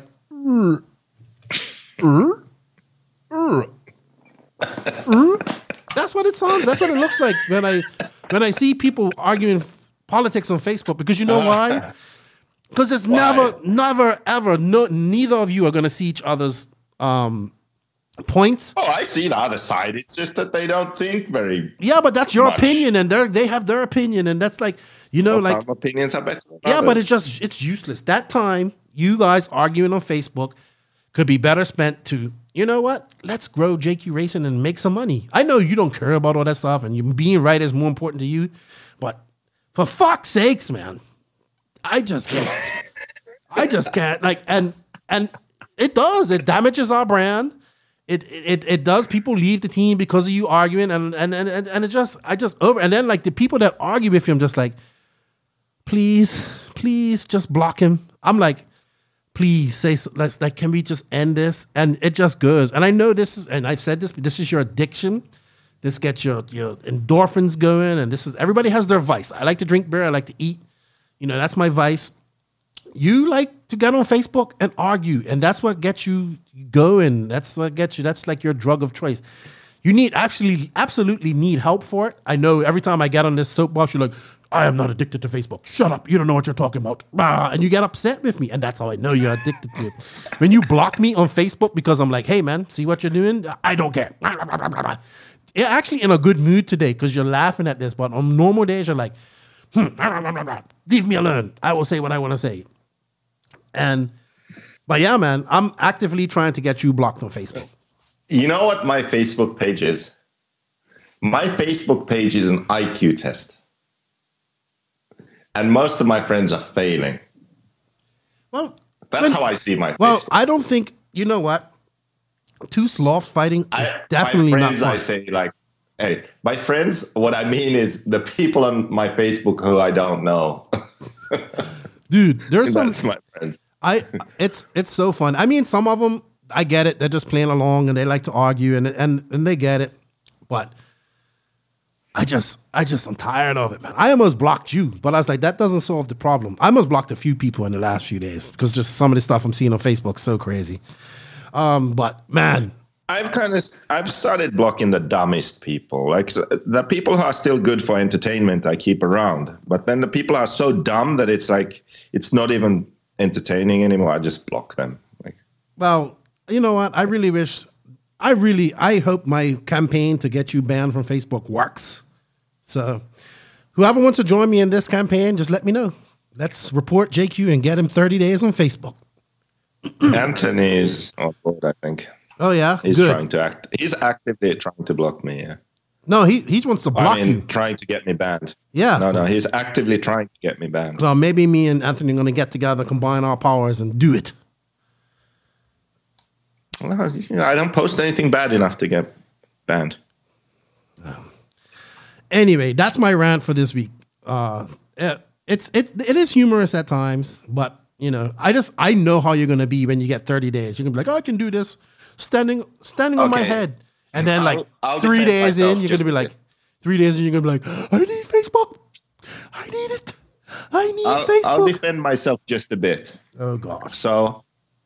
I guess there are some people who, don't like it, whatever, who are not American. But let's face it, like 95% of the people who have something bad to say about me because of Facebook are American. And they say that they feel that way because they think that I hate America and I'm, talking shit on America. And my response is just like, well, that's interesting because I just feel like I'm talking or I'm raising questions about, police shooting to kill or racism or bigotry or injustice, these sorts of things. Like if you are saying that that's America, then I guess I hate that. But in my opinion, I don't hate America. I just hate those things. Like I wish we lived in a world where those things weren't an issue, police killing people and all that shit. Like I'm against that. I'm not against America. But anyway, so my point is, these people who get mad, it's funny because the same people typically are like, oh, you're such a snowflake. Oh, you leftist liberals, hippies, like these people are idiots, snowflakes, they're safe spaces, all that crap, They're against all that shit, people trying to, put themselves in other people's shoes and think, okay, how do we make this better for those people? Like, figuring out how to gender bathrooms and all kinds of crap like that. They're against all that shit. Like, hey, facts don't care about your feelings. Like, we're all about facts and we are not snowflakes. We're tough guys. And then I make a post on Facebook and they lose their fucking minds. Isn't that kind of ironic? Like these people, they typically support Trump, president who, speaks his mind. He's cool because he says it like it is. He says all kinds of offensive shit. They're fine with that. They say that, they make fun of snowflakes and lefties and that. I make a post and they lose their mind. Like, how do they not see the irony in that? That's what I don't understand. Know. I try not to get involved in this stuff. All I know is I want them to either block you or we're going to get you banned on Facebook. 30 days. This is the petition to get Joseph J. Quagrain, a.k.a. Rupert, a.k.a. Beaker Q, 30 days on Facebook. Yeah, I'm curious to see if you are successful. Yeah, we'll see. We'll see. I just get tired. I think all this bickering and stuff, it just doesn't get anywhere. And I don't know. I don't get tired of it. Because it's your high. It's your high. And you're finally starting to admit it. I get tired of it in a different way to you. I get tired of it because it stops being fun because it's predictable and it's not interesting anymore. But you get tired of it because of, people hate you and they don't want to run a JQ car and that kind of stuff. And they go to you and complain about it. So then you have to hear about it. Yeah, pretty much. And I'm kind of over that, man. But I always tell you, it's not just you, it's the people that run your car that have to feel the consequences. So think about them. And you know what, people, Yeah, man? that's the only bad thing. You know what, people, like, honestly, at the end of the day, we're not going to solve nothing by arguing. Like, so I get it. Some people like to argue and they have their points and they want to get across and all that stuff. If we can argue and then debate and then have a beer afterwards, I'm fine with that. I'm open for that. But when it starts getting crazy and all that type of stuff, that's when I just get out of it. Like, I just think that the people who complain and make fun of snowflakes and lefties and support Trump, I just wish that they weren't such huge, massive snowflakes. Like, it's just a not Facebook everybody's post, like that, Joseph. A lot of people are like that. Yeah, but it's snowflakes. And you know what? There's snowflakes on both sides. There's lots of people that get upset over everything, every little thing, and they want this. And I get that. And, you know, everything's got to be PC. You know, and stuff like that. But they aren't the guys commenting on my Facebook. Yeah, no, I don't know, man. I just think it goes nowhere. And it just like, I think it kind of hit a tipping point yesterday for me. And I just kind of lost my shit. And I was just like, please block him. I even put a picture of the block button and then like just started reporting your comments. And I was like, well, if nobody's going to block him, I'm going to get him banned. So me and Anthony Westergaard are going to work together to get you banned. And you know what? It's going to be better for you when you do it. Let me do it. But, you know, they actually do these kind of, like, they do these kind of things in the real world where there's more people, you know, following someone. They, like, someone posts something on YouTube that the other group doesn't like, and then they sort of organize and, like, mass flag their video and get it down. You know, even if there's not really anything that deserves getting taken down, when enough people report it, it gets taken down. I can see that. I can see that happening. Yeah. But I just want it because I need peace and quiet. And I just need you to focus. And the only thing, if you do get banned, you won't be able to do Facebook Lives, which is important. But it ain't much good. Everybody's doing a Facebook Live at the moment, so it doesn't even really matter. So we was doing Facebook. We need to wait until this blows over, and then no one will be doing that. Yeah. We was doing Facebook Lives before they were even cool. So, well, you was, sorry. But anyway, they still aren't cool. You know, yeah. You know what, man? Just chill out, okay? It's like I'm tired of seeing sloths fight. It's not very. It's. You know, I guess it gets exciting once in a while when a little drop of blood is drawn, but sloths fighting, it's not fun. It's not fun. It's not entertaining, and it goes nowhere. It's just like that meme, like people arguing politics is like two people rowing at the same direction trying to go somewhere. Stupid. I know it gets you high and all that type of stuff. And if you guys don't like JQ, please block him. And you know what? I just, you know, that's it. Rant over. Everybody has their opinions. They're entitled to them, and I don't judge anybody on their opinions whatsoever. But Jesus, Lord have mercy. Oh, tired of it. Anyway, Joseph, I want to thank you for your time. I appreciate it. Thank you, everybody, for tuning in and listening. Thank you, everybody that shares this podcast. Thank you to our sponsors, RCMX, Techno RC, Beach RC, JQ Racing, Papa Willie's Traction Tonic, BK Service, and RC Raceworks. I greatly appreciate all your support. Thank you to all of our patrons that go the extra mile and support us. I greatly appreciate that as well. Joseph, we're going to record next week. Think of something. We got to find some content and do some more thing. We got to do the RCGP video as well. And hey, thank you to everybody that participated in this podcast. Thank you. Shout out to Wally Builds, Jay Smoker, David Runafalk. I appreciate you guys coming in and everybody that called in. And Joseph, remember, Nitro is the glory, but E-Buggy pays the bills. And everybody, stay safe and wash them hands. Joseph, are you washing your hands? Did you no, nothing is paying any bills right now. No. Okay. Nothing at all. Who goes bankrupt first? Which RC company goes bankrupt first? Yeah, probably us. Let's think about that and talk about it next week. Yeah, I hope none goes bankrupt, but I don't know. Someone's definitely bankrupt. That's not a positive thing to say, Joseph. So what? Oh God, we're gonna get raked over. We're gonna get raked over the coals for that one. All right, I'll talk to you later, everybody. Okay. Stay safe. Wash those hands. Lefty out. So if you enjoyed this story by JQ and I and the rant, I greatly appreciate the support. Thank you for everything you guys do. We're going to try and do these stories over the next few weeks. We have a lot, and JQ has even more. But definitely some fun in our Gypsy travels. This is the end of 69 Part A. You can go into the J Smoker interview, which is a separate download. It's 69 Part B. I'm just doing this because I wanted to break it down and not have a 6-hour-long podcast. And, you know, people can just download each episode, each part when they want and listen to it. So thank you for the support. Please go check out some of the stories by J Smoker. And don't forget, we also have the call-ins, which we did on Facebook Live, and I've downloaded the audio and put that on as 69 Part C.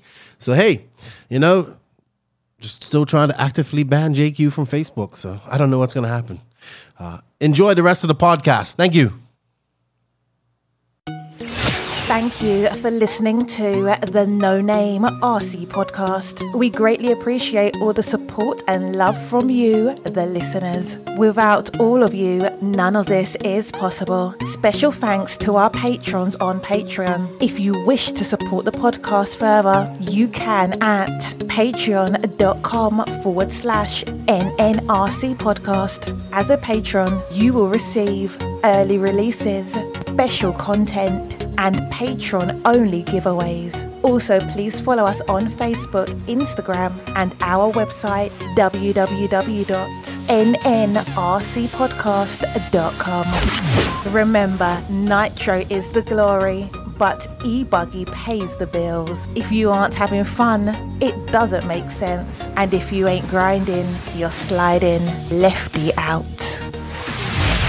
Nitro is the glory. Nitro is the glory. Nitro is the glory.